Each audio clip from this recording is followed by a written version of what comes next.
Good afternoon, everyone. Thank you for joining us today. My name is Rachel Johnston. I'm the BWC TTA Program Manager. Our next session is Body-worn camera policy, scorecard and certification with John Markovic of BJA, Mike White of Arizona State University, and Charles Stevenson of CNA. Now I'm going to turn the session over to our presenters. So what we're going to do, I'm going to start off and for 20 minutes or so talk about the importance of body-worn camera policy. I'm going to use activation compliance as an example of that, and we've heard it a couple of different times. Dan Zender and Scott just had a really good session on auditing and compliance, and Chief Acevedo talked about it this morning as well. And after that, I want to describe the policy review process that we've developed and talk about a couple of different policy issues. But then I'll turn it over to Charles, and Charles is one of the folks on the TTA team who actually goes through this process with agencies start to finish in terms of the policy review process, and he can talk a bit about some of the experiences that he's had. But for starters, let's have a bit of a discussion about the importance of administrative policy, just generally speaking. And I mentioned this morning in the opening BWC 101 session, if you were there. We think that administrative policy is an important cornerstone for any good body-worn camera program. And that's why we've devised this fairly intensive policy review process. And the question is, why did we do that? And the answer is we did that because there's lots of research over the last 50 years or so, which demonstrates how important administrative policy is for police departments in terms of guiding and controlling officer decision-making.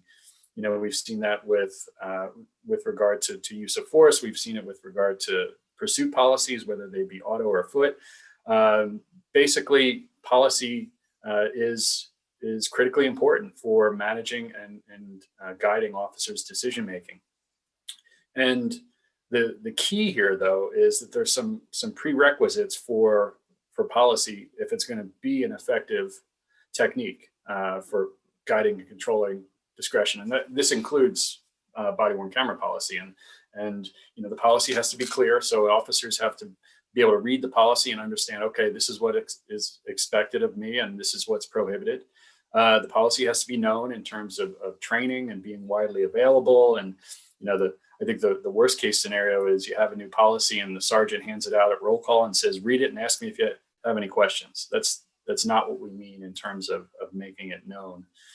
And then the third piece, which we'll focus on quite a bit, is the policy has to be enforced. So compliance with the policy has to be monitored. And there are a number of features of a body-worn camera policy that are important and compliance should be monitored from activation, which is what we'll focus on here, but in terms of tagging of videos and review of videos by supervisors and individual officers. So the point, though, is that it's absolutely crucial, and that's why it's a required special condition of your award. And as John said, that's why 90% of your funding is essentially withheld until we can get you through this process. Next slide, please. If we think specifically about body-worn camera policy and why it's important, there are a couple of things that come to mind. And first is, a good body-worn camera policy will communicate the goals of your program. This is the why, the answer to the why question. The why question being why are you doing this? Why are you deploying cameras? Well, in your policy, you can communicate that both internally and externally, what you're seeking to accomplish. Obviously, a good policy is going to convey expectations to the officers with regard to what is going to be expected of them with this technology. A good policy development process will be collaborative with folks within the department, whether it be a union or with the folks in IT and records or other relevant units within the organization, but also externally, in terms of the prosecutors, community groups. And related to that, it also allows for transparency, so you can be open in that collaborative process and get input from the relevant stakeholders. Obviously, a good policy is going to give some guidance to officers on decision making about the key issues, and then also it's going to provide a foundation for accountability. If you were in the 101 session this morning, you heard me talk a little bit about the research evidence to date, and I think it's strong, and I think that the evidence shows that BWCs have great promise to produce a number of important positive outcomes for departments, whether it be the reduction of complaints and use of force or greater transparency, the evidentiary value in terms of investigations and decisions about prosecution and things like that. But all of that goes out the window. All of that is short-circuited if there's non-compliance with the policy, if officers are not using the cameras as they're intended to do. And, like I said earlier, the biggest area of non-compliance, the biggest area of concern for non-compliance is with that activation decision. And Chief Acevedo said it several times that, better to have no cameras at all than to have one there during a critical incident and it not be on. And really what he's talking about is the failure to activate. So let's talk a little bit more about what we know regarding activation. There have been a number of studies that have focused on officer compliance with the activation language that's in policy, and I just want to hit a couple of highlights. I think the first really good evaluation of activation compliance was conducted by a colleague of mine at ASU, Charles Katz, with the Phoenix Police Department. Phoenix was an early adopter. They got funding from BJA to deploy cameras. You can see if you look at the bottom of the slide, it was early 2013. What you're looking at on this slide is that Dr. Katz and Phoenix wanted to take a look at the rates of activation. And so what you see here is the activation rate monthly during the project period. And it's not good. It peaked at 42% and went down after that. Overall, it was about 30%. In other words, 70% of the time when there should have been an activation, there wasn't. Next slide. Some other examples of studies that have examined activation compliance and produced some interesting findings. The Mesa, Arizona Police Department, also an early adopter, they conducted a year-long study where they changed their policy. So for the first 6 months of their deployment, they had a very restrictive policy. Officers had to record just about everything.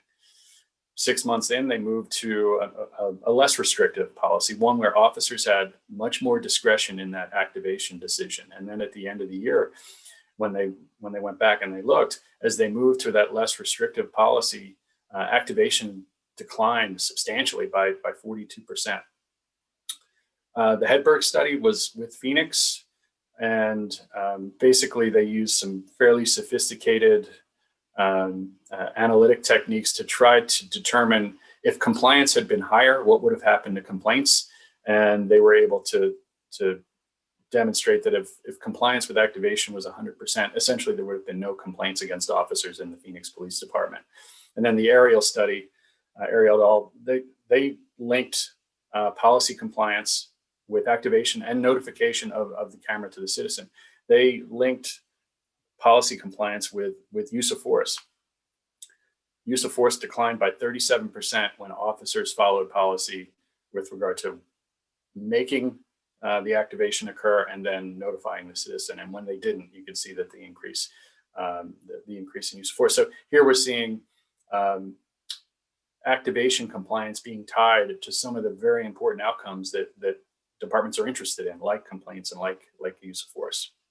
The other thing that's become pretty clear is that even within a department, activation compliance or rates of activation are going to vary substantially by officer. So this is a graph I produced for the Spokane Police Department when I was working with them a few years ago. Each one of the dots on this graph represents one officer. And what you're seeing is for a 1 year period of time, what was the activation rate for each officer? And if you look at the kind of the bottom left, you'll see a whole group of officers that essentially had a 0% activation rate. They weren't turning it on at all. And you can see a wide distribution among the officers. And then at the far end, you have a couple of officers that were over 70% in terms of activation. So that's, I think, one, and I've seen a number of graphs like this from other police departments, and it looks very similar. You've got low activators or no activators, a bunch of people in the middle, and there's some high activators. So you want to pay attention to that and work with the folks that are down at that that kind of far left end with low rates. The this is from the New Orleans Police Department. They're a PIP grantee, and they presented at one of the national meetings several years ago, and they talked about activation compliance, and they put up this slide, which shows that they have a very high activation rate department-wide, approaching 100%. So it can be done. And in the theme of that local context matters, the Phoenix or the New Orleans Police Department was under a consent decree. They had a federal monitor. They had a federal judge who was laser focused on activation compliance. And as a consequence, they were able to get very high compliance because of that oversight. And so that the local context there for New Orleans really is an important, caveat or a piece of information to understand how they got to this level. So that's just a little bit on the importance of policy, and particularly with regard to activation. The policy review process, let's talk a little bit about that. So many of you have started this process already. In fact, you may even be through the process. And it works, as you see on this slide, it is very collaborative. It's not intended to be adversarial at all. It's our TTA team working with you to make sure we can get your policy to the point where it can be approved, and then your funds can be released. So you work with the TTA lead that has been assigned to your site. Maybe you have a policy already or a draft, or maybe you're starting from scratch, but the idea is that the TTA team will work with you to get you through this process. And we've devised what we call a policy review scorecard that is kind of the centerpiece of this, and I'll talk about that in a second. But the idea is the TTA team works with you, identifies some areas in your policy that maybe need additional detail. We get that taken care of, and then it gets reviewed and forwarded to BJA, and then approved, and then the release of the funds can happen. And as I said, that's a collaborative process. We're not here to be an impediment to you. We're here to make sure that we can help you get through as quickly as possible, so you can go forth and do good things with the cameras. I mentioned the scorecard. The scorecard is the tool that we use to assess the comprehensiveness of the policy, and it's not fancy. It's an Excel spreadsheet. It's available on our TTA website, so you can take a look at it if you haven't seen it. The idea here is that the TTA team lead is gonna work with you on your policy and go through all of these different areas. There are 9 different areas of policy. What we see on this slide is the policy development area. There are 36 specific issues that are covered. You'll notice that some are in red and some aren't. The ones that are in red, there are 13 of them. They're the mandatory issues. And mandatory meaning your policy must have some language in it that addresses these specific 13 points. And you can see how it's scored. It's a simple, yes or no. If it's covered, the box is checked yes. Now, I think the most important point to keep in mind with this policy review process is that indeed we are looking at making sure that your policy is comprehensive, but it's not prescriptive and it's not directional at all. You and your team and your department determine the specific language that you want to have in your policy. So it's the BJA, the TTA team, we're not imposing on you specific policy language. The example I'd like to use that I think demonstrates this clearly is citizen notification. So citizen notification is a mandatory item on the scorecard. It's in red. And basically what the scorecard says, does your policy provide guidance to officers on citizen notification? You determine what that specific guidance is. So for example, you may decide that you want citizen notification to be mandatory. So your policy language could be officers shall notify citizens that they're being recorded, and that's fine. And that would be a a yes on the scorecard. We recommend that you notify citizens of the recording, but it's not required. That's good too. That gets you a yes. Or you could simply say you are not required to notify citizens of the camera. If asked, you should be honest about it. That's good too. So that's what I mean when I said it's not prescriptive or directional. We want to make sure that the policy is comprehensive and covers the issues, but you decide how you want the specifics of the language to read. John mentioned the certification process. For some of you, you're just getting started with this technology. Maybe you have a draft policy, maybe you don't have one at all. If that's the case, you're going to go through the policy review process with the scorecard that I described. But perhaps you're a more seasoned agency. Maybe you've had cameras for a while. You probably have a policy in that case. Maybe you've been funded already. We created this certification process, or BJA did, as an expedited way for one of those seasoned agencies to get through this review process. And basically, it's 2 pages. You're certifying that all the mandatory issues are covered in your policy, and it's a way for, like I said, a veteran agency with regard to this technology to get through this review process much more quickly. I showed this earlier. These are the 9 different areas of the scorecard. On a previous slide, you saw the policy development area. Now, because this isn't prescriptive, because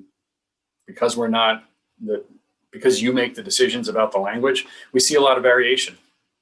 We see differences in how departments address specific issues. For example, the citizen notification question. So because there is that variation, one of the things that we've been doing for years is just trying to capture trends. Okay, this slide, I talked about some of this already, the certification process, the model policies. So this gets back to the point I was just saying about the variation in policy. So each year since 2015, we've conducted a policy analysis. And what you see here is the report that we completed earlier this year. That's the link is at the bottom. Basically, what we've done is we've now examined more than 400 body-worn camera policies of agencies that have gone through this process. And we've examined that variation that I mentioned in the different trends.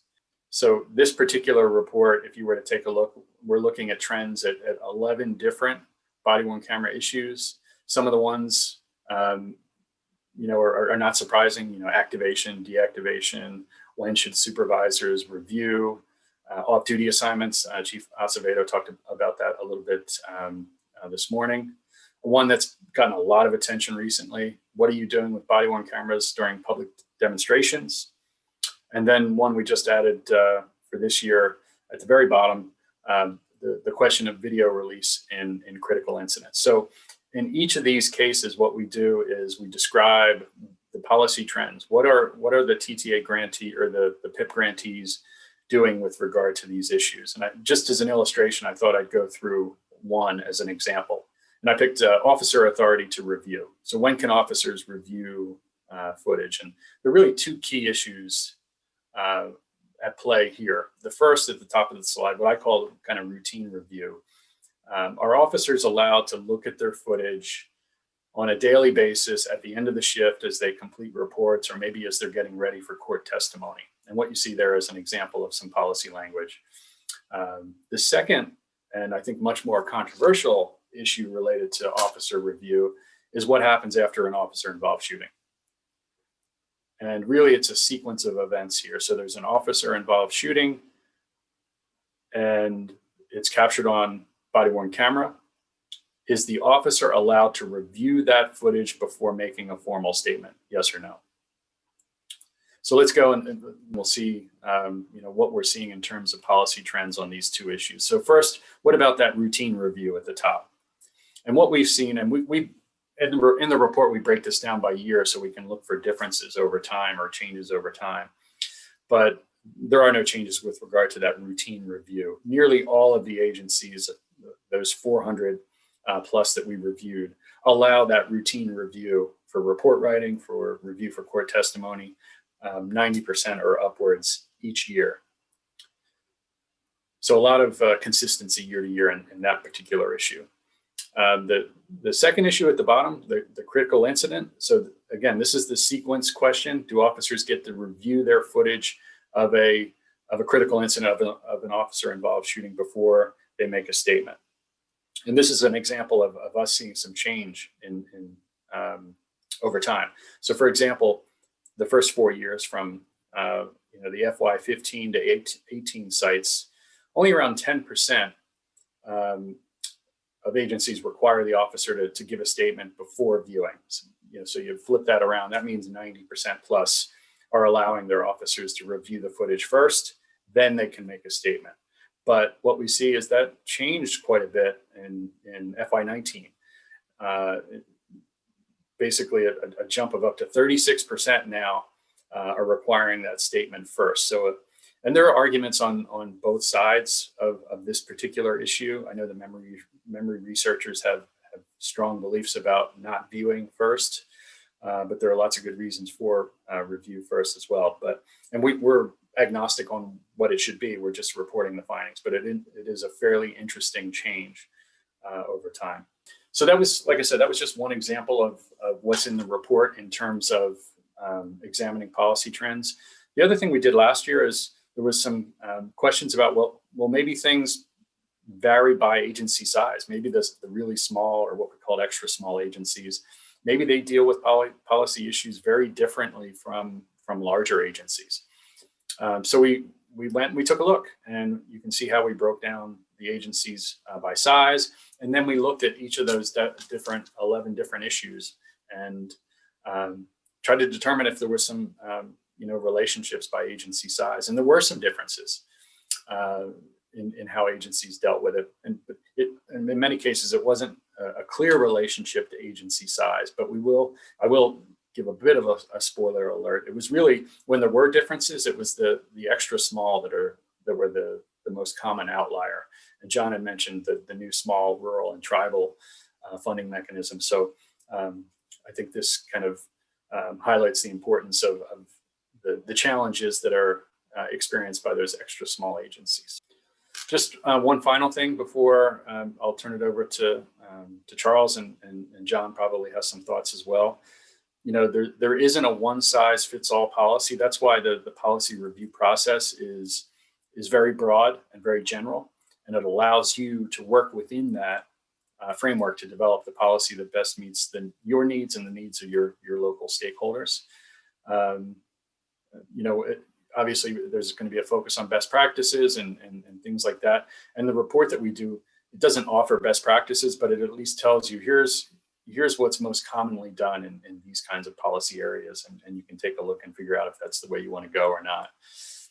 I think the final points are probably the most important. One is that the policy that you create initially is going to change. Your program's going to change, it's going to evolve, and your policy is going to need to evolve along with it. And related to that, the legislation coming from the states is increasingly setting standards for things that are covered in policy, whether it be public access or retention or even activation. So it's really important for your agency to stay on top of state laws and changing state laws that are going to affect not only your policy, but your program more generally. So that's a whole lot on policy and the policy review process. I'll turn it over to Charles, and he can kind of offer some thoughts on his experiences as he's taken agencies through this process. Good afternoon. I'm Charles Stevenson. I'm a TTA and a senior advisor on the body-worn camera TTA. I both have worked firsthand with the sites and been a secondary reviewer before we recommend the BJ accept a policy scorecard. Some of the things that I've seen, the first one is using what others have done before you started your policy, taking advantage of that. There's hundreds of body-worn camera policies within the body-worn camera TTA website and the BJA toolkit, and out there on the web. you know, when I see the scorecard and, well, and talk to the site, did you look at any other score or any other policies? And, they may say one or two. There's so many good ones out there. Not all of them are good, but there's a lot of examples. I would recommend reviewing policies from your state and around your general vicinity, your region. The scorecard, of course, we're going to try to help you make the most comprehensive policy possible. But see what the other agencies surrounding you have done. Don't underestimate the time it's going to take to develop a good comprehensive policy. Of course, myself and all the TTA leads will work with you from that very first call through the whole process to get it approved and everything. We'll set up a call, several times a week, weekly, monthly, whatever it takes. Ask your TTA lead for recommendations. Mike said, we don't tell you what to put on it, and we could probably give you a half a dozen examples of language that an agency used to address the issue. Choose what works best for you. What I've seen probably in recent years is when I read through a policy, I pay real close attention to the wording, and I'm always thinking, is this going to meet the scrutiny of the media and your community? I recently reviewed a policy and not exact words, but the wording was in effect, tampering, deletion, and copying is prohibited unless authorized. Well, I understood what was meant, but would your public understand that with authorization you could tamper with video? That wasn't what was meant by the policy language, but that's what it would have been perceived, and that's things that our TTA leads will help you work through and work with you. When I work with a site to review a policy, like I mentioned, from that first call, I'll explain the process. If you already have a policy, I'll explain the two options you have. If you've never had body worn cameras, but you've developed a policy, I'll request that you submit it. Your site team will review it, score it, offer back recommendation, set up a call with you to go over each issue on the scorecard. Of course, there's not a pass and fail except for the 13 mandatory. But I, as the other TTA leads like to do, discuss every issue and so you thoroughly think about those issues, because since 2015 the scorecard has changed. The sequence and the questions, it's a deliberate process that we ask the questions. From the first ones, did you involve IT, the officers? If there's a union, did you involve the union? These are all very important in the initial phase of developing your policy to ensure a comprehensive policy. One thing that and this has changed a little bit from the beginning. In the beginning, each grantee tried to get 100% on the scorecard. That's not the intent of the scorecard. Whether you check off all 36 issues or not, we want you to think about those issues. Some may not even apply when it comes to the mandatory issues. But don't think that on that scorecard that you got to get 100%.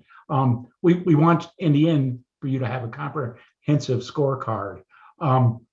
If there's a particular question, item, ask your TTA team, because they've had years of experience and worked with a multitude of sites in different, whether you're part of a regional, whether whether you're a sheriff's office, a Department of Corrections, everything's a little bit different. When it comes to the scorecard, we'll work with you, and of course, BJ will work with you. There's a big difference between a policy developed for a jail or a corrections department, or a police department, or even a state police. So when it comes to the scorecard, ask questions. When it comes to developing your policy, and anticipate it's going to take a little bit of time. A lot of the grantees, and from day one, they want to get an approval. They want to get it through the process. In the end, we don't want something in that scorecard coming back and creating an issue for you. So we may slow you up. Of course, in recent years, we've had the added benefit of using the policy certification form, and it's streamlined and sped up the process for those agencies that are an extension site, expanding and already have a policy in place.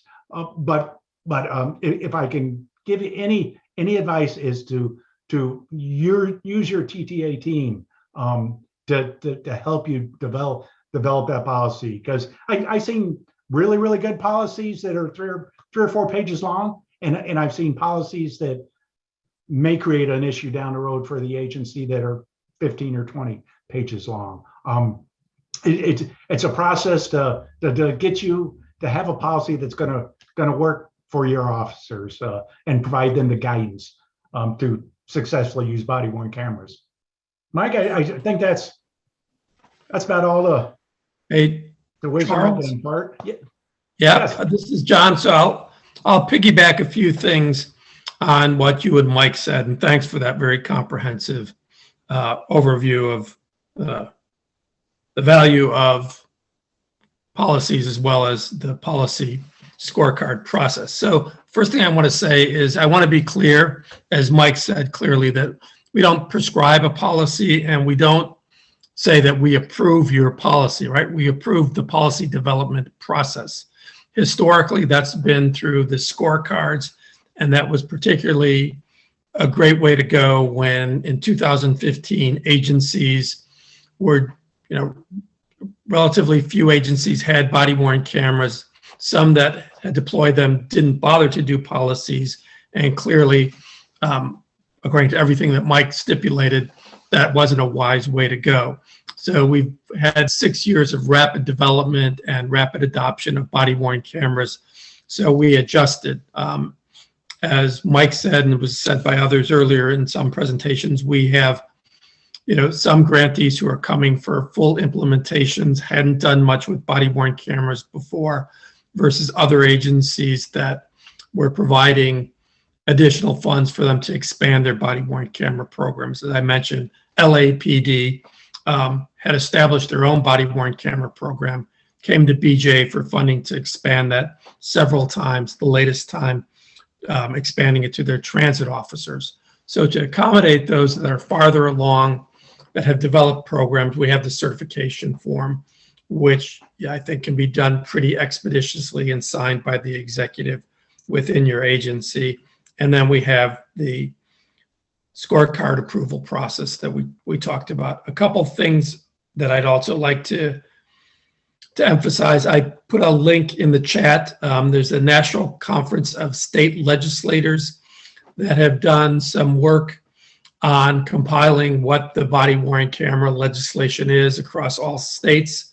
That's updated periodically. It's a lot of work. We had done some work with another organization called the Urban Institute that had done a similar database, and that was probably updated 2 or 3 years ago. So check on the link for the National Conference of State Legislators. I think they updated their database about 3 or 4 months ago, maybe longer. They also folded it into a broader database on legislative responses to policing.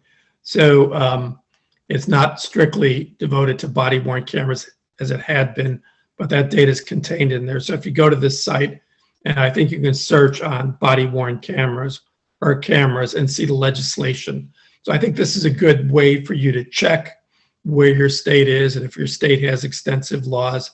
But I wouldn't say that it's a final dispositive determination of what your state laws are. It takes a lot of effort to track that data and keep it up to date. So you should do your due diligence and check with the appropriate officials in your state. It might be the Attorney General's office or with your local state legislator, senator, or congressperson or representative to basically do your due diligence to make sure you understand what your state laws are and how those affect your policies. So that said, I think that's all I have. We want to open it up for questions, comments, and please don't hold back.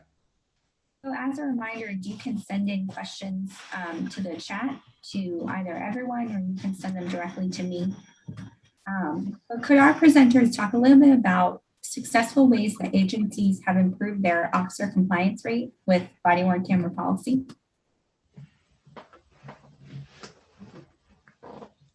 Yeah, I can start off. One of the agencies that I've worked with in Arizona is Glendale, and they have kind of 3 different layers of review, and I think that that has substantially improved their compliance rate with activation. First, they do what many agencies have done, which is they require first-line supervisors, sergeants, to review X number of videos selected at random, per month.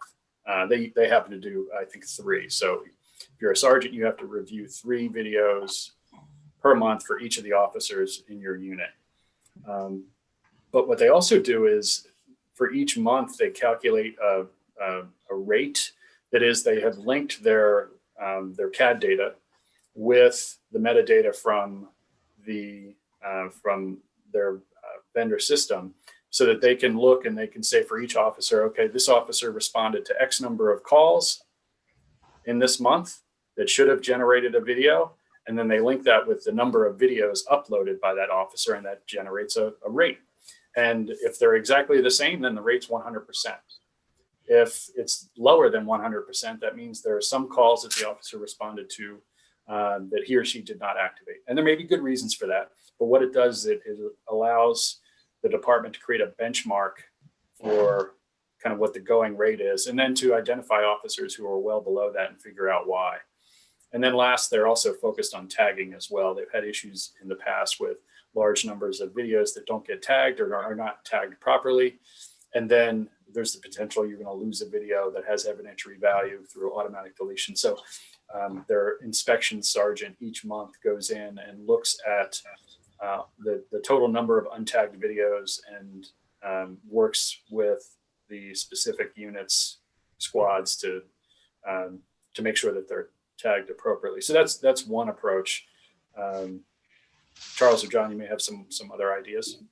Yeah, the ones that are really successful that I noticed have multiple layers. Of course, the majority of the policies out there, like Mike stated, we'll have the supervisor do a random, check.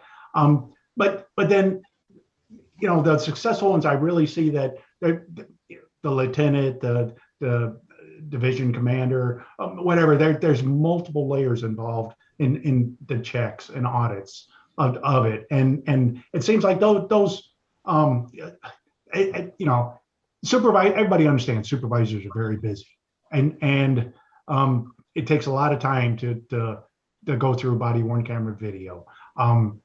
But have a check on the checkers, and I think you'll have the best success.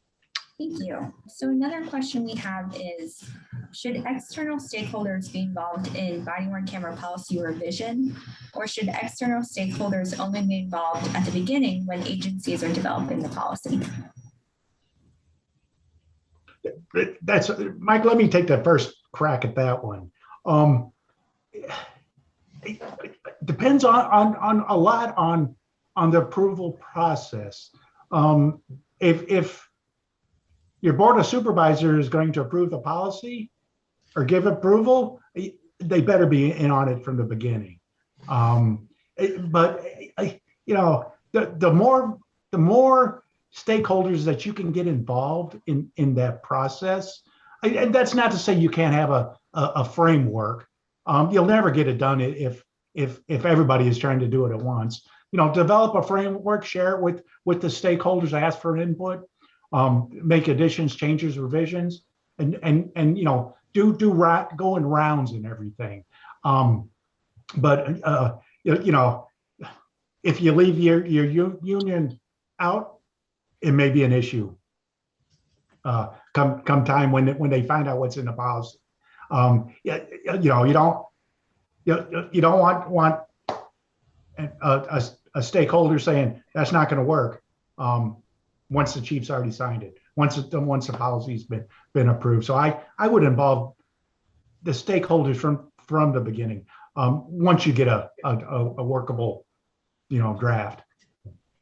Yeah, I would add to that. I think just to underscore that is, be it inclusive as much as is practical.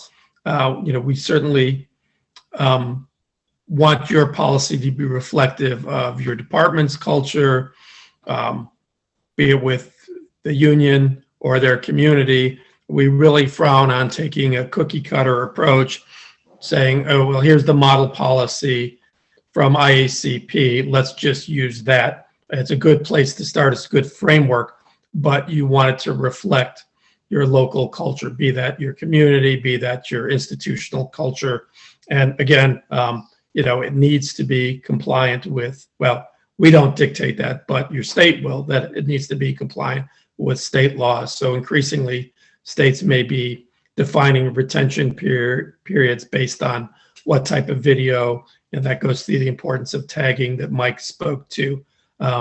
So we just want you to be, really attuned to what the local needs are, and we definitely frown on cookie cutter approaches. We want your policy to be localized. Great, thank you. So that touched upon external stakeholders in policy revision. Can you talk about who among internal stakeholders should be involved with policy revision? Charles or Mike, do you want to take the stab at that? That's really dependent on a lot of things. How big is your agency?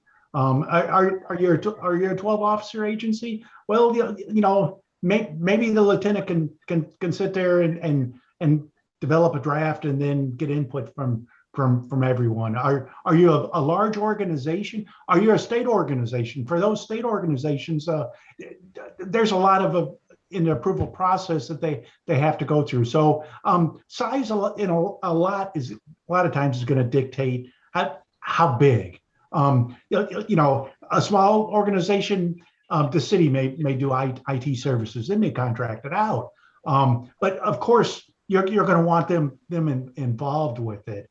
For those medium to large organizations that they're self-sufficient, well, you need to have a working group, from that touches everybody. You may have 5 or 6 individuals in a working group that is working on policy development. That includes the IT section, that includes the officers, patrol. If you're going to give it to specialized units, it may, dictate that you have to have someone from each specialized unit that the policy is going to affect participate in policy development. Yeah, what I would add to that is, one of our jobs is to help with that process.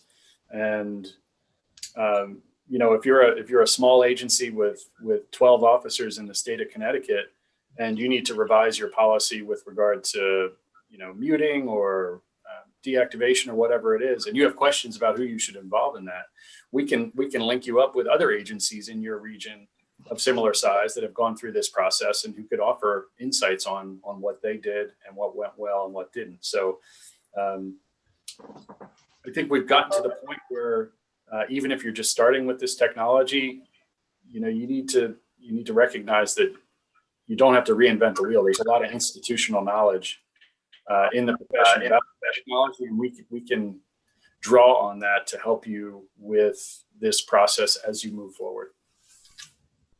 Great. Thanks, Mike. I think with that, maybe we'll close this session